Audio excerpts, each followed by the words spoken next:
For me, diversity and inclusion work is organizational development and change work. And it isn't something that you can use a cookie-cutter approach. And training and education is one component of a broader strategic diversity framework.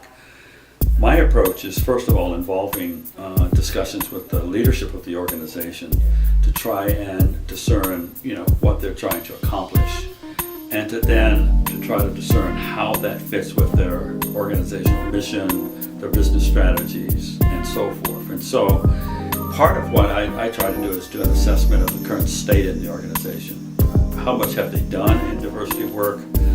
What's the level of commitment by their leaders in the organization? And what their institutional systems and practices are about, and how effective do I think they are. Because I don't believe there's any right or wrong way with this work that we do. And I wouldn't characterize it as training so much as organizational development work. You're building an organization that is leveraging and monetizing the value of an intentional strategy in the D&I area. So for me, it starts with really understanding that most organizations should focus on a framework for diversity. And it's what I try to do is start with what I call a five-pronged approach in terms of that framework. It starts with leadership, commitment. My belief is that you've got to, first of all, get buy-in and support for whatever you do, because it's going to require resourcing, it's going to require some level of sustainability over time. And that requires that the leaders understand it, they see it as valuable, and they see it as directly related to bottom line impacts for the organization. And so for me, leadership role modeling is really setting commitment and working to help them understand why that's important, developing more inclusive behaviors within the leadership, within the leaders themselves in terms of what things they can do to be more inclusive. And it requires communicating and talking about it with the organization, because leaders are the head of the organization, and people not only listen to what you say, but they watch what you do. And if leaders' words don't match their action, people generally don't trust or feel that you are committed to the work. So that's one area. It's a whole effort around an engagement with leadership teams to help them understand their role as leaders in holding people accountable for addressing issues of disrespect, and really looking at ways to be much more inclusive, especially around organizational systems and practices. So the second part of the work that I do in terms of an assessment is around what I call governance and accountability, and that's setting some clear policies and programs to address areas of inequity. As an example, I've done what I call I call it the index.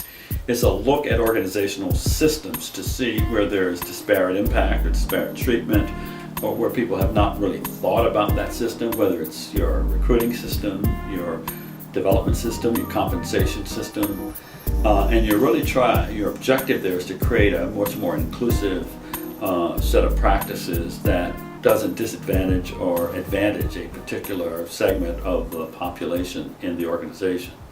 And part of that deals with issues of risk mitigation, to look at areas where you're vulnerable, where you have gaps, and working with leadership to try and put together an action strategy to address those. So that would be the second phase of the work that we do. Part of that, if you're a federal contractor, is really making your affirmative action plans much more robust in terms of good faith efforts. What are the things you need to do? What kinds of outreach you need to be involved in? And how do you look at the analytics of the organization in terms of areas where there are gaps? So that's number two. So it's leadership, role modeling, effective governance and accountability. And the third area is the whole area of talent management. In this area, it's focused on what are we trying to achieve? How do we build a much more diverse and inclusive pipeline of talent? And when we talk about the pipeline, we talk about your talent acquisition strategies. You talk about how you place people against the opportunities, and are you being intentional about areas where you might have a low representation of women, a low representation of people of color, and even within people of color, looking at specific demographic groups within people of color, Asian Americans, African Americans, Native Americans, and so forth. But it goes beyond that. It looks at issues once you've acquired the talent development, leadership development, linkage to programs like succession planning.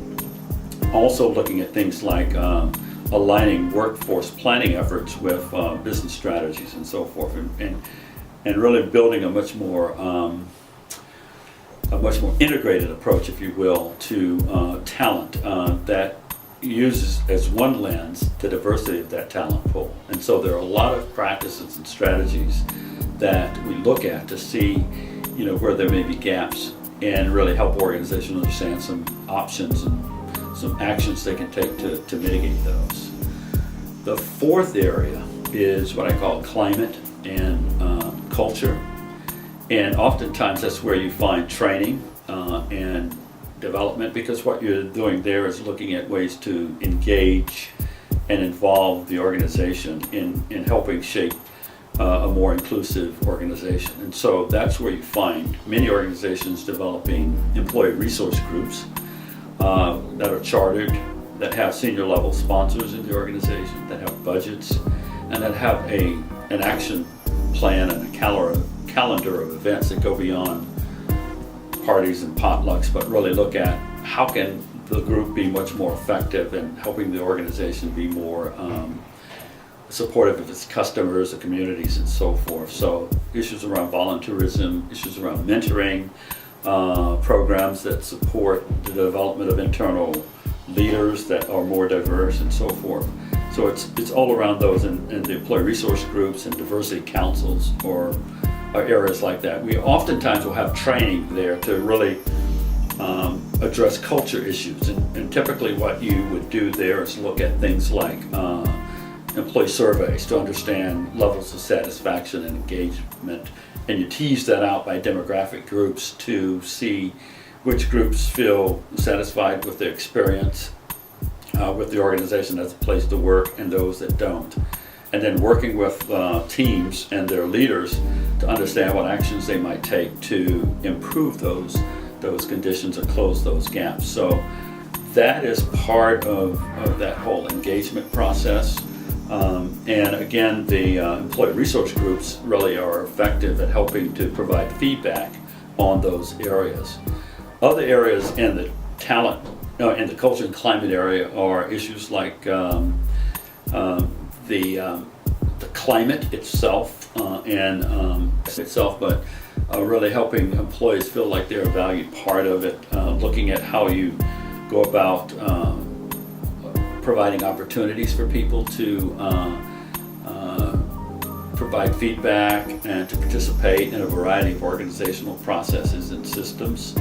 The issue of turnover and retention is an area, for example, that one might look at, and looking at why are certain segments of the population, employee population, leaving the organization in levels higher than the organizational turnover rates in general.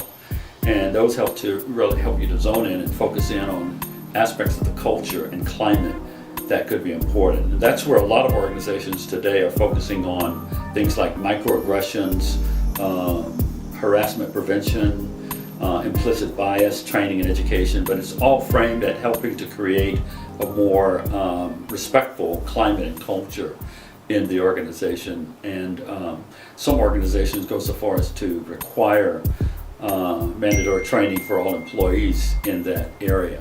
And then finally, the last area that I would focus on would be helping organizations understand how to provide more strategic outreach to the populations, the communities, the organizations that could be effective in supporting the organization's mission and objectives, whether that's seeking more diversity in the talent pool, whether that's increasing the number of minority suppliers that one deals with, or whether it's in corporate social responsibility, where you're working with government officials and policymakers around issues that are important to specific communities and the company as a whole.